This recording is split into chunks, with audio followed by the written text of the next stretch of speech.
بڑے شان والا مہینہ ہے۔ ایک تو اللہ تعالیٰ نے قرآن میں اس مہینے کا ذکر فرمایا۔ اللہ تعالیٰ فرماتے ہیں والفجر، مجھے قسم ہے فجر کی، ولیال عشر، اور مجھے قسم ہے 10 راتوں کی، والشفع والوتر، اور مجھے قسم ہے جفت اور طاق۔ مفسرین نے لکھا ہے کہ فجر سے مراد صبح کا وقت ہوتا ہے، فجر کا صبح صادق کا وقت ہوتا ہے، اور یا اس سے مراد 10 ذو الحجہ کی فجر کا وقت ہوتا ہے، اور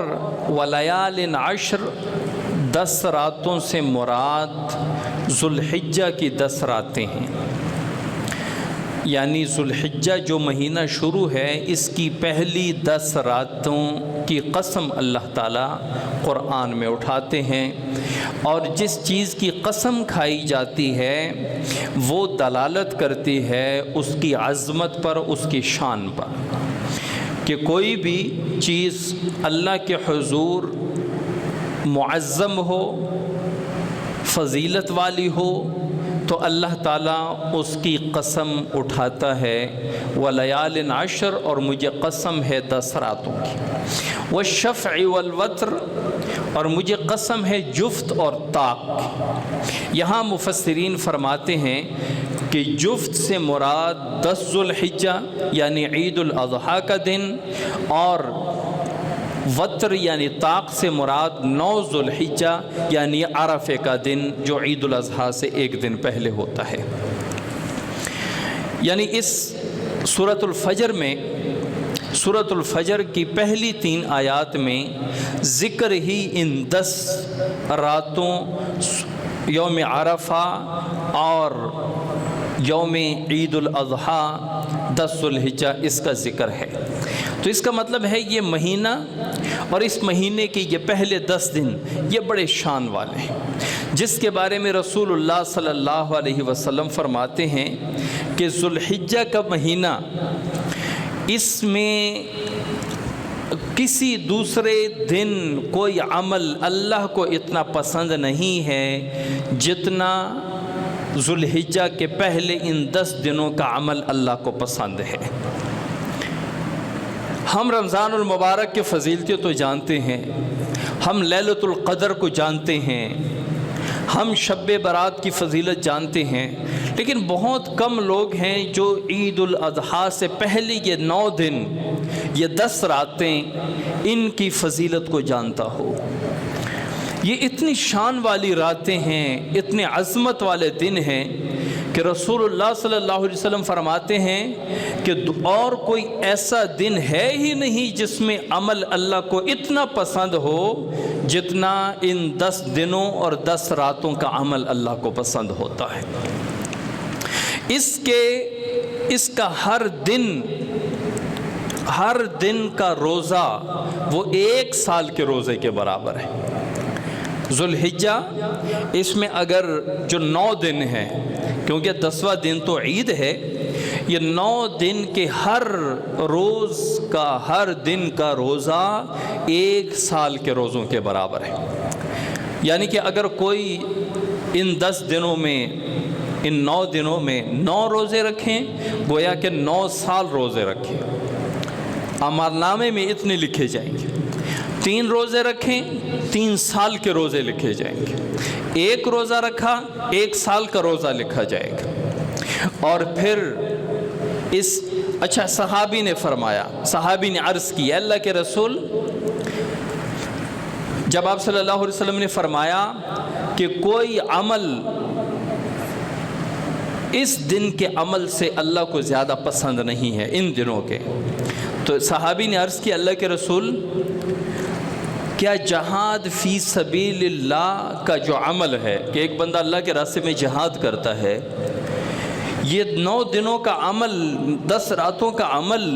اس سے بھی افضل ہے؟ آپ صلی اللہ علیہ وسلم نے فرمایا، ہاں، جہاد فی سبیل اللہ سے بھی ان 9 دنوں 10 راتوں کا عمل افضل ہے، لیکن ایک بندہ اپنے جان اور مال کے ساتھ جہاد میں گیا اور نہ وہ خود لوٹا نہ وہ مال کو واپس لوٹا کے آیا، سارا کچھ اللہ کے راستے میں قربان کر دیا، تو اس کا وہ عمل بہتر ہے۔ لیکن عام جہاد فی سبیل اللہ سے ان 10 دنوں کا عمل بہتر ہے۔ کتنے شان والے دن ہیں، کتنے عظمت والے دن ہیں جن کے بارے میں ہمیں پتہ ہی نہیں ہوتا۔ 9-10 دن ویسے ہی گزر جاتے ہیں۔ آپ صلی اللہ علیہ وسلم فرماتے ہیں اس میں تحلیل زیادہ کیا کرو، تحلیل کہتے ہیں لا الہ الا اللہ، اس میں تسبیح زیادہ پڑھا کرو سبحان اللہ، اس میں تکبیر زیادہ پڑھا کرو الحمدللہ، اللہ اکبر، اس میں تحمید زیادہ پڑھا کرو الحمدللہ۔ یعنی اللہ کی تعریف، اللہ کی توصیف، اللہ کی بڑھائی، اللہ کی صفت کبریائی وہ زیادہ بیان کیا کرو۔ ان 10 دنوں کو غفلت میں نہ گزارو، ان 10 راتوں کو غفلت میں نہ گزارو۔ اگر ہو سکے تو ہر دن روزہ رکھو، ورنہ یوم عرفہ کا روزہ جس کے بارے میں رسول اللہ صلی اللہ علیہ وسلم فرماتے ہیں کہ یوم عرفہ کا روزہ